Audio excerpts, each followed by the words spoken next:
Alright, today we're going to be calculating the force of Earth's gravity, the pull of the Earth's gravity on a spaceship or a spacecraft that is 3 Earth's radii above the Earth's surface.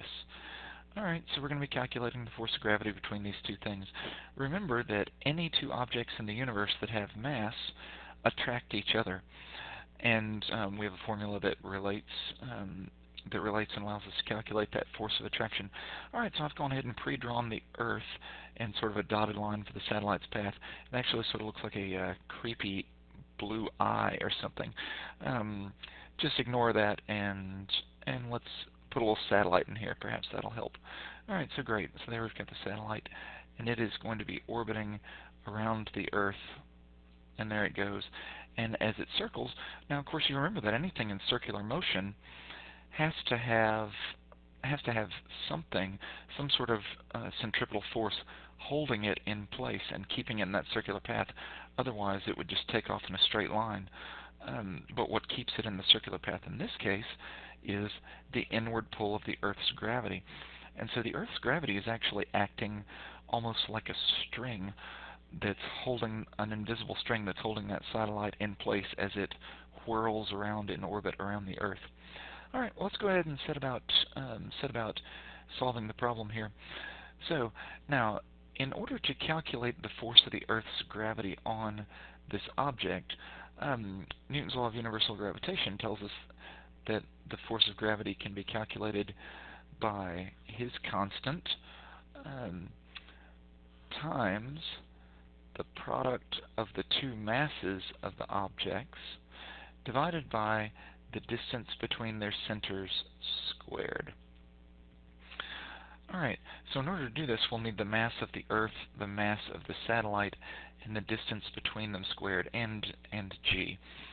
A quick Google search reveals that the mass of the Earth is actually it's currently accepted as 5.98 times 10 to the 24th kilograms. Okay, so not the largest thing in the solar system, but no little small chunk of rock either. So 5.98 times 10 to the 24th kilograms, and the radius of the Earth. Remember that we're gonna need to know the distance from the center of one object, the Earth, to the center of the other object. And so we'll need to know the radius of the Earth in the process. And the radius of the Earth is accepted as 6,380 kilometers. Now, of course, remember that that is not a standard unit. We'll need to convert that, and so we'll convert that to meters. And the nice, easy thing about converting kilometers to meters is you'll have to just add 3 more zeros on the end.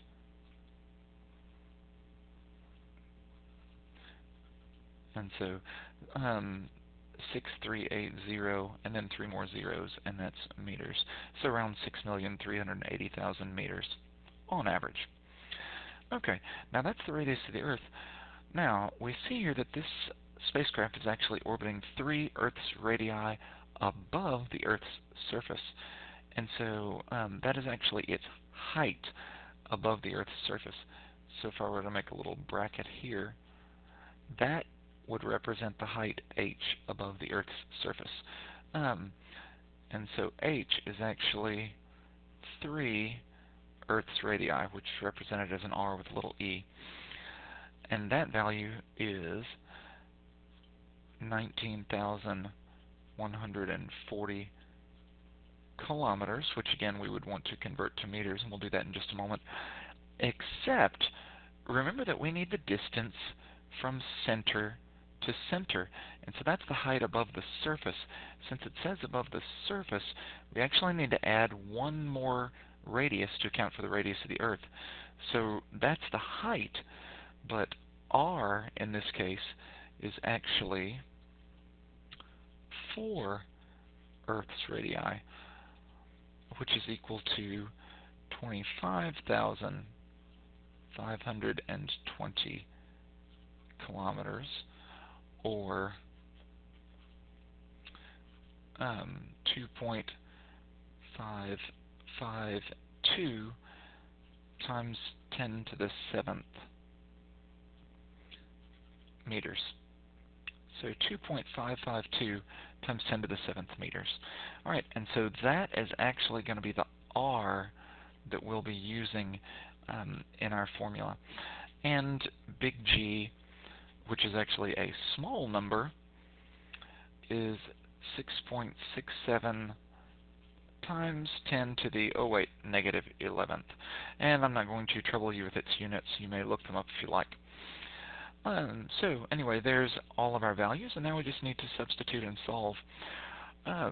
One nice thing about the Inspire calculator is that, and the 84 does this as well, on the Inspire, if you'll hit Control and your divide button, it will create a division box in your calculator for you, and that makes it easier. That makes it easy to input things correctly. Again, since G is multiplied by those two masses, you can go ahead and set it in the numerator. So that would look like this: G times the mass of the Earth times the mass of the satellite, all divided by the distance between their centers squared. Substituting numerical values, 6.67 times 10 to the negative 11th. The way that you enter an exponent into the Inspire, remember 6.67, and then you'll hit that little double E button, which is right next to the A key. And so 6.67, double E, negative 11, and that double E accounts for the times 10 to the power. All right, so there's G, and then the mass of the Earth will be 5.98 times 10 to the 24th. Ooh, gonna really have to squeeze to get that in there. And let's see. Oh, you know what? I never wrote down the mass of my satellite.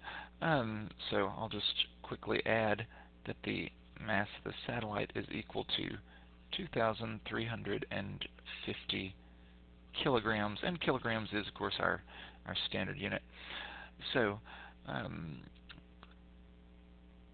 squeeze in there 2350 kilograms. There we go.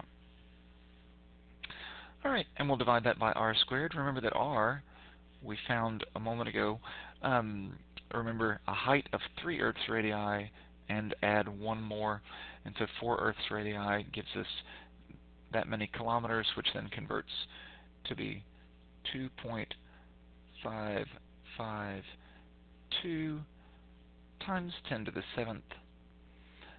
And remember that that number is squared.